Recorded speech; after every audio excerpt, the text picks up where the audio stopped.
اللہ رب العزت نے نصرت کا وعدہ اپنے دین کی دعوت پر کیا ہے، اور مسلمانوں کے قدموں کے جمنے کا وعدہ کہ میں تمہارے قدموں کو تمہارے دین پر جماؤں گا، کوئی طاقت تمہیں تمہارے دین سے ہٹا نہیں سکے گی۔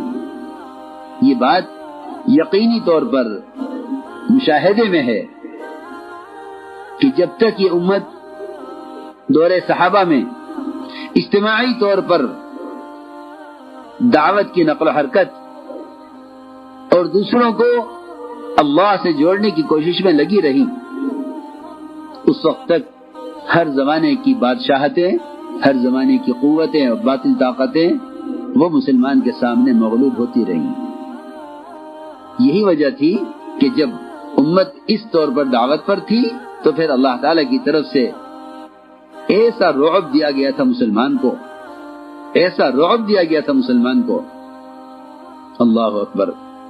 ایک اکیلے صحابی عبداللہ بن حذافہ، ادھر مقابلے پر پوری روم کی بادشاہت، یہاں دین ایسا بدل دیتے ہیں جیسا کوئی کپڑے بدل دے۔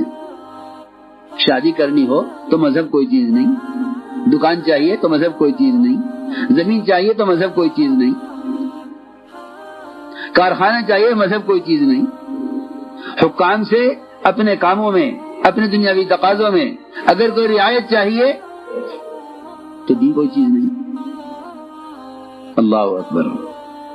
اغیار یہ چاہتے ہیں کہ اسباب پر ہمارا قبضہ رہے، مسلمان اپنے دین کے بارے میں ہم سے سمجھوتا کر لے تو ہم انہیں کمائی کے اسباب دے دیں۔ کیسی گھٹیا بات، کیسی گھٹیا بات، کیسی گھٹیا بات ہے۔ محمد صلی اللہ علیہ وسلم کی اس امت کو کائنات میں خادم، کائنات مخدوم بنایا گیا تھا اور کائنات کو اس کا خادم بنایا گیا تھا۔ اس نے یہ راستہ چھوڑ کر اپنے آپ کو غلام بنایا اور کائنات کے نقشوں کو نہیں بلکہ اغیار کو مخدوم بنایا۔ اس پر گاڑی چل رہی ہے، یہ کھلائیں گے تو کھا لیں گے، یہ پلائیں گے تو پی لیں گے، یہ دیں گے تو لے لیں گے، ہاں، اور دین کو داؤ پہ لگا دیں گے۔ مسئلہ دنیا کا ہے، آخرت تو بعد میں آئے گی۔ ہاں، کیا وجہ ہے؟ خدا کی قسم، اگر سارا باطل جمع ہو کر ایک وقت میں ایک استنجے کی لائن کی سنت کا مقابلہ کرے تو ہلاکت کے لیے کافی ہے، ہلاکت کے لیے کافی ہے۔ اگر ایک سنت کے مقابلے پر آ جاوے باطل، یہاں باطل فرائض کے مقابلے پر ہے اور مسلمان یہ کہے کہ ہم کیا کر سکتے ہیں؟ کیوں تم اتنے مرعوب کیوں ہو گئے؟ تم اتنے مجبور کیوں ہو گئے؟ وہ کہاں یہ تمہارا وظیفہ، وہ کہاں یہ تمہارا کام جس پر اللہ تعالی کی طرف سے سب سے پہلے داعی کی مدد رعب سے کی جاتی تھی؟ سب سے پہلے داعی کی مدد رعب سے کی جاتی تھی۔ اللہ نے سب سے پہلی مدد جو صحابہ کی ہے وہ رعب سے کی ہے۔ دعوت پر اللہ تعالی کی طرف سے مدد کے اسباب ہیں، مدد کی شکلیں ہیں، مدد کی قسمیں ہیں۔ اس میں اللہ نے جو سب سے زیادہ مدد کی ہے آپ کی اور آپ کے صحابہ کی، وہ مدد رعب سے کی ہے، وہ مدد رعب سے کی ہے، لیکن اس شرط پر کہ تم دین کے داعی بنو تو میں تمہاری مدد کروں گا، ورنہ نہیں کروں گا، پکی بات ہے۔ یہ چاہتے ہیں کہ دین کو بیچ میں ڈال کر اپنے کچھ مطالبے پورے کرا لو، وہ کہیں تمہاری ایک بات مان لو، ہم تمہاری دو بات مان لیں گے۔ مسلمان یہ سوچے یہ تو سنتی تو ہے، اس کے چھوڑنے میں کیا حرج ہے؟ سنتی چھوڑ دو، فرض تو ہے نہیں اس کا کرنا ضروری ہو، سنت ہی تو ہے، چھوڑ دو۔ اگر باطل ایک سنت کے چھوڑنے کا مطالبہ کرے تو چھوڑ دو، کیونکہ اگر یہ نہیں چھوڑو گے تمہیں معاش نہیں ملے گا، چھوڑ دو، کیا بات ہے۔ حالانکہ میرے دوستو عزیزو، مولانا استاد رحمۃ اللہ علیہ مثال دے کر فرماتے تھے، مثال دے کر فرماتے تھے، فرماتے تھے کہ اگر مسلمان اپنے دین کے بارے میں انفرادی طور پر، اجتماعی طور پر تو ممکن ہی نہیں ہے، انفرادی طور پر بھی اگر مسلمان اپنے دین کے بارے میں باطل سے سمجھوتا کر لے. میری بات بہت جاگ کر سننی پڑے گی، بہت توجہ سے. ایک سنت کے بارے میں سمجھوتا کر لے، ٹھیک ہے ہم یہ سنت چھوڑ دیتے ہیں، تم ہمیں یہ دے دو. یہ اللہ کے یہاں پورے دین کو بیچنے والا مجرم قرار دیا جائے گا. جب یہ دین کو بیچے گا، خدا کی قسم اغیار انہیں غلاموں کی قیمت پر خریدیں گے. یہ دین کو بیچے گا دنیا کے لیے، پھر اغیار ان کو غلاموں کی قیمت پر خریدیں گے. انہیں غلاموں کی طرح استعمال کر کے اپنی دنیا بنائیں گے. محمد صلی اللہ علیہ وسلم آپ کا معمول تھا کہ آپ طواف کے ہر چکر میں حجر اسود کا بوسہ لیتے تھے. میں مثال دے رہا ہوں، سنت ہے، فرض نہیں ہے، واجب نہیں ہے. حضرت عمر نے یہ کہہ کر بوسہ لیا حجر اسود کا کہ اگر محمد صلی اللہ علیہ وسلم نے تیرے بوسہ نہ لیا ہوتا تو میں کبھی نہ لیتا. نہ تو پتھر ہے، نہ تیرے میں نفع ہے نہ نقصان ہے، صرف اس لیے بوسہ لیتا ہوں کہ اللہ کے نبی نے بوسہ لیا ہے. مشرکین نے دیکھا کہ آپ کو یہ عمل محبوب ہے، یہ عمل پسند ہے. انہوں نے یہ چاہا کہ ان کو حجر اسود کا بوسہ لینے سے روکو تاکہ یہ ہمارا مطالبہ پورا کریں. تو روکا گیا آپ کو کہ آپ حجر اسود کا بوسہ نہیں لیں گے. کیوں؟ کہ پہلے ہماری شرط پوری کرو. کیا شرط ہے؟ یہ کہا مشرکین نے کہ آپ حجر اسود کا بوسہ لینے میں ہمارے بتوں کے آگے جھک کر جائیں. اگر آپ ہمارا یہ مطالبہ پورا کریں گے تو ہم آپ کو حجر اسود کا بوسہ لینے دیں گے، ورنہ نہیں لینے دیں گے. عجیب بات ہے میرے دوستو عزیزوں. اللہ رب العزت نے ہمیں ایمان پر جمایا ہوا ہے، یہ اللہ کا سب سے بڑا فضل ہے. ہم میں سے کوئی بھی اپنے ایمان پر اپنی مرضی سے، اپنی قوت سے جمع ہوا نہیں ہے، محض اللہ کا فضل ہے.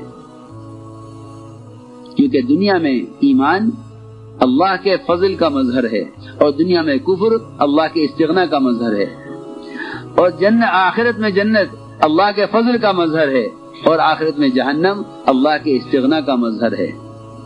یہ سمجھنے کی بات ہے. جی ہاں، دنیا میں ایمان پر قائم رہنا یہ اللہ کا سب سے بڑا فضل ہے. چنانچہ حضور اکرم صلی اللہ علیہ وسلم سے یہ مطالبہ کیا کہ ہم آپ کو حجر اسود کا بوسہ نہیں لینے دیں گے جب تک آپ ہمارے بتوں کے آگے سے جھک کر نہیں جائیں گے.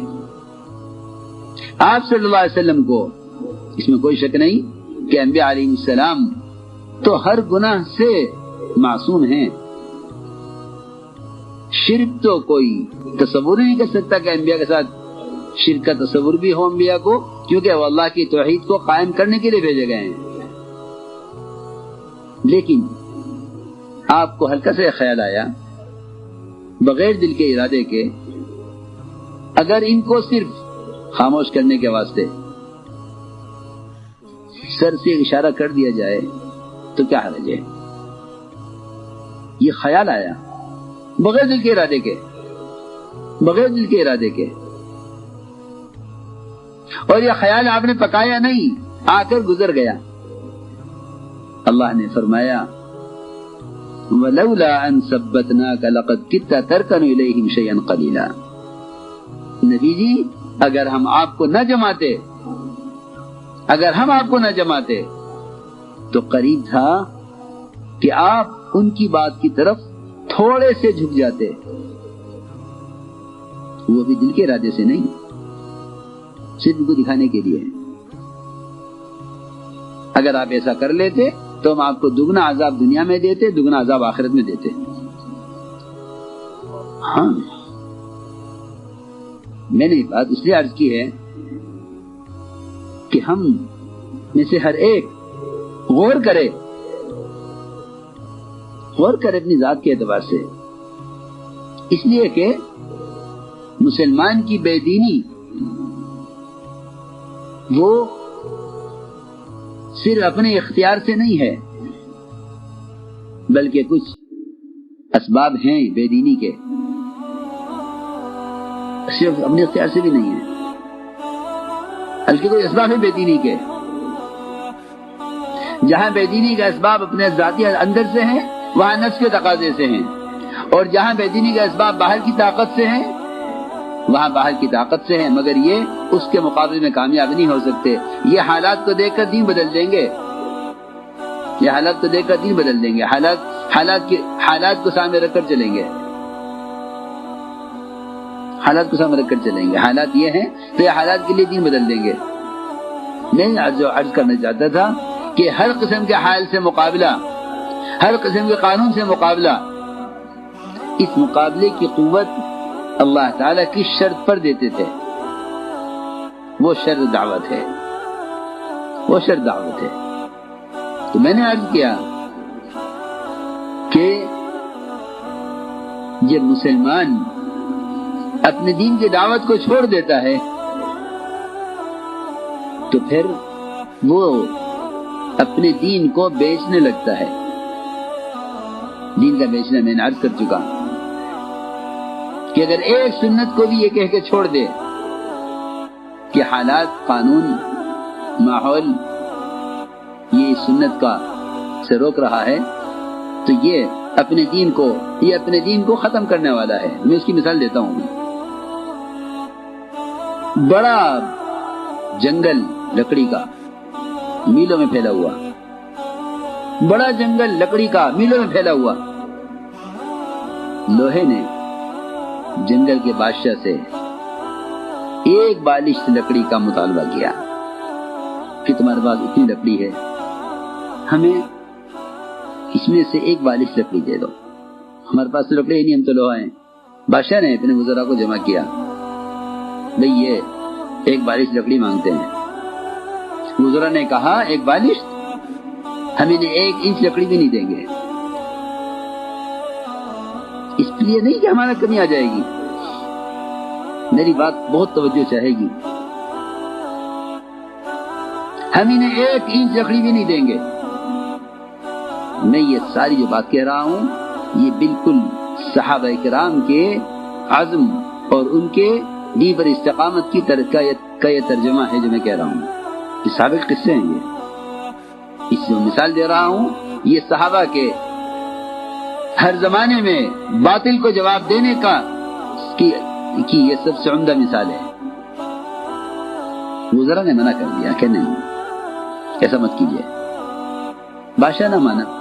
بادشاہ نے کہا اتنی لکڑی ہمارے پاس، میلوں میں جنگل کھڑا ہوا ہے، بے شمار درخت، بے شمار شاخیں، بے حساب لکڑی، انہیں 1 بالش کی ضرورت ہے، دے دو۔